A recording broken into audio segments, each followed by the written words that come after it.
2 dalam dunia. Negara pengeluar gandum nombor 2 dalam dunia. Cuma yang herannya Malaysia tak import gandum daripada Turki. Malaysia import gandum daripada Amerika disebabkan oleh AP yang didapati oleh koloni-koloni. Kalau Malaysia import gandum daripada Turki, harganya lebih murah, tepung lebih murah. Kenapa? Itu tanya satu Malaysia lah. Jadi ia adalah untuk mengatasi masalah ini, untuk mengatasi masalah yang berlaku apabila kemungkinan Turki dan Mesir akan membuat suatu hubungan yang lebih erat, termasuk dari segi ekonomi, yang akan menenggelamkan Saudi dan negara-negara yang lain. Ini suatu kebimbangan negara Arab Saudi dan juga Amerika. Yang ketiganya ialah pengaruh Iran. Pengaruh Iran ini, walaupun kita maklum Iran ini adalah mewakili suatu mazhab Syiah Imam, tetapi sebagaimana pendekatan yang dilakukan oleh Al-Imam Syekh Hasan Al-Banna dan juga pimpinan-pimpinan gerakan Islam yang lain, Iran ini dilihat rakan strategi dari segi menghadapi Israel dan juga dari segi menghadapi Amerika Syarikat. Ia tak sepatutnya menjadi musuh dengan kumpulan-kumpulan Islam. Malah dalam beberapa keadaan, pendekatan yang dilakukan, istilah yang digunakan taklid, walaupun ramai tak setuju, cuma saya nak sebut taklid bainal madzahib yang dipelopori oleh gerakan Islam sebelum ini, sebenarnya telah menatijahkan banyak perubahan positif di Iran. Di antara perubahan positif di Iran, sebagaimana disebut oleh Tuan Guru Presiden sendiri, ialah 9,000 hadis dalam kitab Usul Kafi Al-Qulaini itu telah dimasukkan, telah diisytiharkan tidak sah oleh pemerintah negara Iran, kerana hadis-hadis itu dikatakan mencerca para sahabat dan ummahatul mukminin radhiyallahu anhu. Satu di antara. Yang kedua, antara perkara yang berlaku yang tak sedar ialah negara Iran telah mengharamkan perayaan Farhatuz Zahra. Farhatuz Zahra ini adalah perayaan disebut hari kegembiraan Fatimah Az-Zahra, kerana hari itu Sayyidina Umar bin Khattab radhiyallahu anhu telah dibunuh. Dia mengikut orang Syiah. Jadi kerajaan Iran telah mengharamkan. Dia kata ini tak betul. Jadi diharamkan perayaan Farhatuz Zahra, dan di masa yang sama dia telah menutup kubur Abu Lu'lu'ah. Walaupun Abu Lu'lu'ah tak dikuburkan di situ sebenarnya. Abu Lu'lu'ah ni yang membunuh Umar bin Khattab radhiyallahu anhu. Telah ditutup kuburnya sebagaimana permintaan daripada ulama-ulama Sunni supaya ditutup. Ini di antara beberapa inisiatif yang diambil selain daripada perkembangan pusat-pusat pengajian Sunni di Iran, dan ia disebut sendiri oleh Tuan Guru Presiden PAS, menunjukkan bahawa ia merupakan rakan strategi kepada gerakan Islam. Sebab itu, bila tiga negara ini, Iran boleh bersefahaman dengan Mesir, boleh bersefahaman dengan Turki, maka ia menjadi suatu kuasa yang sangat digeruni oleh Israel dan juga digeruni oleh negara-negara yang berproksikan, yang berkiblatkan kepada Amerika seperti Saudi Arabia dan lain-lain. Ini tiga faktor yang menyebabkan tindakan ini diambil untuk memastikan bahawa negara-negara proksi Israel, negara-negara proksi Amerika ini akan terus menjadi negara yang menjaga kepentingan mereka itu. Wallahu a'lam. Ini pandangan pertama saya. Terima kasih kepada Dr. Zudi atas kupasan yang sangat komprehensif sebentar tadi. Dan selama yang kata dalam kita pun ini first time dengan kupasan sehingga kita dapat melihat apakah hubungan-hubungan peristiwa yang berlaku di rantau Sabah ketika ini. Sebelum meneruskan soalan kepada Ustaz Abdul Muiz, sedikit pemberitahuan. Yang pertama ialah sepatutnya bersama-sama dengan kita pada malam ini ialah wakil Ikhwan Muslimin, tapi sehingga petang tadi dimaklumkan tidak dapat hadir atas faktor-faktor keselamatan. Jadi dia tak dapat hadir untuk bersama dalam program kita pada malam ini. Yang kedua, anda lupa bentang sikit tentang format kita sebenarnya. Dan habis pun nak bentang format. sepatutnya setiap panel hanya beri masa 10 minit je untuk respon. Tapi saja tak sebut awal ni supaya Dr. Zudi dapat masa lebih untuk kupasan yang dibuat tadi lah. Yang kedua, pusingan kedua nanti ialah pusingan untuk audien peserta ataupun pengunjung kuizen ni boleh tanya apa-apa soalan ditujukan kepada Dr. Zudi ataupun Ustaz Abdul Muiz, kemudian akan direspon sebagai satu kesimpulan, bukan kita pergi jawab satu-satu soalan, tak. Tanya-tanya kita kumpul dan kedua-dua panel akan merespon secara buka lah, secara sekaligus. Untuk Ustaz Abdul Muiz, beberapa tadi Dr. Zudi sebut tentang ketakutan negara-negara barat terhadap agenda pelaksanaan syariah Islam di Mesir, khususnya dilaung-laungkan oleh Mursi. Dan ada pula pihak yang mengatakan bahawa kejatuhan Mursi hari ini adalah kerana kegagalan Mursi dalam merancang ataupun merangka satu gerakan ataupun strategi untuk melaksanakan syariah. Dan soalannya, adakah benar dakwaan itu kegagalan Mursi merangka pelaksanaan syariah, ataupun dan kenapa pula Israel ataupun Barat begitu takut terhadap pelaksanaan syariah Islam ini?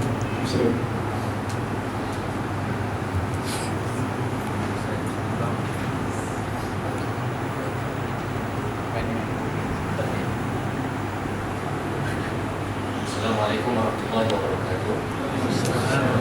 Bismillah, wassalatu wassalamu ala rasulillah wa ala alihi wa sahbihi wa man wala, amma ba'd. Terima kasih pada pengurusi moderator yang disegani, Dr. Zudi, seterusnya pimpinan yang hadir, hadirin hadirat yang dimuliakan Allah Subhanahu wa taala sekalian. Bagi menjawab pada persoalan kenapa Israel ataupun US ataupun kuasa-kuasa besar sangat takut dengan Islam yang dibawa oleh hadirin hadirat semua, supaya lebih memahami satu hadis Nabi SAW, la taqumu sa'ah hatta yuqatilal muslimun al-yahud fayaqtuluhumul muslimun wa hatta yakhtabi al-yahudi min wara'il hajar wa syajar fayaqulu al-hajar wa syajar ya muslim ya abdallah hadha yahudiyyun khalfi ta'ala faqtulhu illa al-barqan.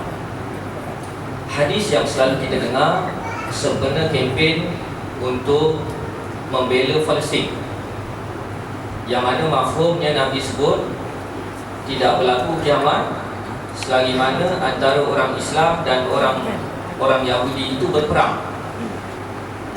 Dan kelihatan umat Islam itu komitmen dan kesungguhannya untuk melawan Yahudi sangat besar, sehinggalah Yahudi dikejar di belakang batu dan kayu, dan sehingga batu dan kayu boleh berkata-kata, wahai Muslim, wahai hamba Allah, ini Yahudi di belakang aku, maka bunuhlah, kecuali yang tidak menjalankan amanah ataupun tugas tersebut adalah gharqan. Hadis ini boleh kita hurai dalam pelbagai dimensi. Cuma saya tertarik untuk membawa sama-sama pandangan yang diutarakan oleh Syekh Salah Abdul Fattah Al-Khalidi. Yang pandangan ini tidak ditulis tetapi disebut secara lisan. Rezekinya saya bertemu dengan seorang sahabat yang mengaji dengan Syekh Salah Abdul Fattah Al-Khalidi. Beliau menyebutkan bahawasanya pokok gharqat yang disebutkan oleh Nabi SAW, umat Islam berhadapan dengan fasa-fasa gharqat yang perlu kita cantas satu-satu. Yang mana gharqat di kalangan pokok tumbuhan adalah merupakan fasa yang terakhir, fasa permulaan, kemudian fasa yang kedua, lapisan yang ketiga. Beliau menyebutkan bahawasanya gharqat itu merupakan di kalangan manusia, di kalangan manusia yang ditanam oleh gerakan bawah tanah Yahudi Zionis yang dinamakan sebagai Freemason, untuk menjadi proksi mereka menguasai negara-negara umat Islam. Sebab itu kalau kita belajar dan kita berhalusi sejarah Perang Dunia yang Pertama, kita dapati antara perancangan besar mereka melaksanakan, mencetuskan Perang Dunia yang pertama selain daripada tuntutan ekonomi adalah untuk melenyapkan peranan Khilafah Osmaniyah daripada peta dunia. Kemudian setelah kehilangan Khilafah, empire yang menjadi payung kepada umat Islam seluruh dunia, maka muncul pula Perang Dunia yang kedua. Setelah mana negara-negara umat Islam kehilangan ibu dan ayah dan kehilangan payung, maka Perang Dunia yang kedua dijadikan sebagai alat ataupun cara untuk membahagikan ataupun memfaraidkan negara-negara umat Islam. Maka sebab itu kalau kita perhatikan, seluruh negara umat Islam setelah Perang Dunia yang kedua ditadbir oleh penguasa-penguasa yang terdiri di kalangan orang itu Islam, tetapi bermazhab ataupun beraliran dengan aliran yang sama, mesra dengan Barat. Tidak kiralah Eropah Barat ataupun Eropah Timur, mereka walaupun Islam, mereka sangat anti dengan orang yang menegakkan Islam. Maka kalau kita lihat pattern yang berlaku di Mesir, begitu juga di Malaysia, begitu juga di seluruh negara umat Islam, mereka berhadapan, umat Islam, gerakan Islam berhadapan dengan proksi-proksi yang ditanam oleh golongan Zionis ini sejak daripada Perang Dunia yang kedua. Maka inilah yang dihuraikan oleh Syekh Salah Abdul Fattah Al-Khalidi, bermaksud yang kita hadapi sekarang adalah gharqad yang telah disebutkan oleh Nabi SAW, yang mana gharqad ini melindungi kepentingan Zionis. Pada masa yang sama, mereka lah yang sangat komited melaksanakan segala arahan, kempen dan polisi-polisi yang dijalankan, yang disuruh oleh Zionis berdasarkan proksi terbesar mereka, US, pada zaman sekarang. Sebab itu, hadirin, hadirat yang dimuliakan oleh Allah SWT, kita perlu memahami perancangan ataupun apa yang berlaku pada zaman sekarang bukan kerana ketidakpuasan hati politik, ketidakpuasan hati rakyat terhadap politik ataupun ekonomi. Saya kira dalam keadaan Mesir sekarang, orang semua boleh berfikir secara waras. Apabila kuasa ataupun kerajaan yang bermaharajalela sejak berpuluh tahun, sejak daripada tahun 52 Jamal Abdel Nasir, Anwar Sadat sehinggalah Husni Mubarak, bayangkan berapa puluh tahun rakyat diperbodohkan dengan ditutup info-info politik antarabangsa. Begitu juga rakyat diperbodohkan dengan bahasa-bahasa dan pengenalan politik. Dan pada masa yang sama, rakyat ditekan dengan sistem yang menekan rakyat sehingga rakyat tidak merasakan itu merupakan sebuah tekanan. Benar apa yang disebut oleh Nabi oleh Allah Subhanahu Wa Taala, fastakhaffa qaumahu fa'ta'u. Orang-orang yang berketurunan Firaun, agenda besar mereka adalah untuk memperbodohkan rakyat. Bila rakyat bodoh, maka akhirnya mereka tak habis-habis menjadi Firaun. Kalau kita perhatikan, mungkin hadirin hadirat sudah faham bagaimana konsep gharqad. Bermaksud kita hadapi sekarang di Malaysia pun ada gharqad, di Mesir pun ada gharqad, di setiap negara umat Islam ada gharqad. Sebab itu saya teringat dengan apa yang disarankan oleh Syahid Sheikh Ahmad Yasin. Bila orang luar daripada Palestin nak datang pada Palestin, boleh tak kami ni orang luar nak menyertai jihad di Palestin? Maka Sheikh Ahmad Yasin menyatakan bahawasanya kamu tidak perlu pergi ke Palestin, selesaikan masalah kamu jahiliah yang berada di negara kamu dahulu, maka secara automatik kamu telah membantu kami di Palestin. Kerana kami berhadapan dengan ibu, kamu berhadapan dengan anak. Sebab itu yang berlaku sekarang ialah di Malaysia ni UMNO lah. Sebab itu bila kita menyambut hari kemerdekaan, yang dilaknat hanya komunis, yang dilaknat hanya Jepun, British disanjung. Bukti memang satu keturunan. Okey, betul lah kan? Tertipu. Betul lah. Saya sebut ni supaya kita faham asas kita berjuang. Bukan asas kita berjuang sebab benci dia, sebab nama dia UMNO ke, tidak. Tetapi dasar yang dibawa merupakan proksi ataupun boneka daripada kuasa besar yang bawahnya ada gerakan bawah tanah. Baik. Kenapa Mursi jatuh? Dalam tempoh pemerintahan genap setahun, tiba-tiba rakyat diperbodohkan oleh puak-puak Jabhatul Inqadh ataupun puak-puak penyelamat nak selamatkan Mesir, padahal jahat. Sebab itu di dalam Al-Quran Allah sebut wa idza qila lahum la tufsidu fil ardi qalu innama nahnu muslihun ala innahum humul mufsidun walakin la yash'urun. Orang-orang yang jahat, orang-orang yang munafik ini luarnya Islam, dalamnya kufur. Bila dikatakan jangan buat jahat, tak, kamilah Jabhatul Inqadh, kamilah yang akan menyelamatkan Mesir. Tetapi sebenarnya mereka lah yang menghancurkan Mesir dalam keadaan mereka sedar atau tak sedar. Baik. Dalam tempoh setahun, genap setahun, saya teringat dengan ucapan yang diberikan oleh Dr. Muhammad Mursi.